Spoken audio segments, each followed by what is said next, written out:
Rritja e çmimeve të frutaperinjeve po ndikon negativisht në gjevat e qytetarëve shkodran, me të prekur nga kjo rritje janë shtresa pensionistëve për shkak të pensionit të ulta. Qytetarët shprehen se çmimet kanë pësuar rritje ditët e fundit dhe blera e produkteve të ndryshme është bërë pa përballueshme në tregjet e Shkodrës. Për këtë ato fajsojnë shtetin dhe kërkojnë marrjen e masave për ndërhyrë për këtë situatë. Nalta ball, për syt ballet mos ko prek me dorë. A përballueshme domosdoshmë për qytetarët? Po ne thuj, a përballueshme për qytetarët? Pensionista nuk ka përballueshme, kanë pensione të vogla, 100.000 lekë, 150.000 lekë. Nuk ka shtet to. Nuk ka shtet, nuk kontrollohet kërkosen për shtetit. Shteti është shtet mafios, shtet i korruptuar.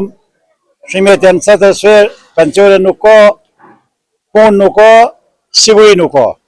Ky shteti i funksionori. Zakonisht shtajt. Është një rast jashtëzakonshëm, se janë çoçmire. Andaj parja është vjeta e punës të qytetari ka me të situar se pas ke fshatari nuk është as qytetari. Andaj thonë që çmimet e protesta A të përballueshme mendoni për qytetarët? jo more, nuk ka pensionin më shumë të ulta. Unë nuk ka. Kush ka me bletër? Edhe këta që kanë tregtar që shesin e kanë shumë vështirë. E madhe të lihet, në do qytet. Përse ata i shodën zotin, në në animën e fje shteti, se kështë nuk ka valë. Me 100.000 lekë pension.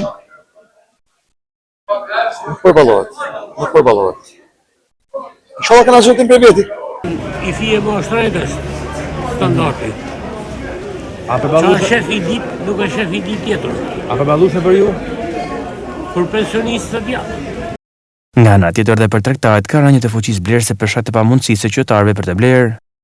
Fuqia vlerësa është shumë e dobët, po çmimet janë çua, po shumë pak që vlen, s'kan më çfarë me ble, se kur s'kan parë, s'kan me çfarë me ble.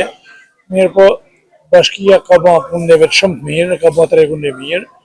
Edhe policia bashkiake na kanë marrë disiplinën në treg shumë mirë, por responin apën po shkuj, kur s'kan janë shtrejtuar çmimet shumë e vonë.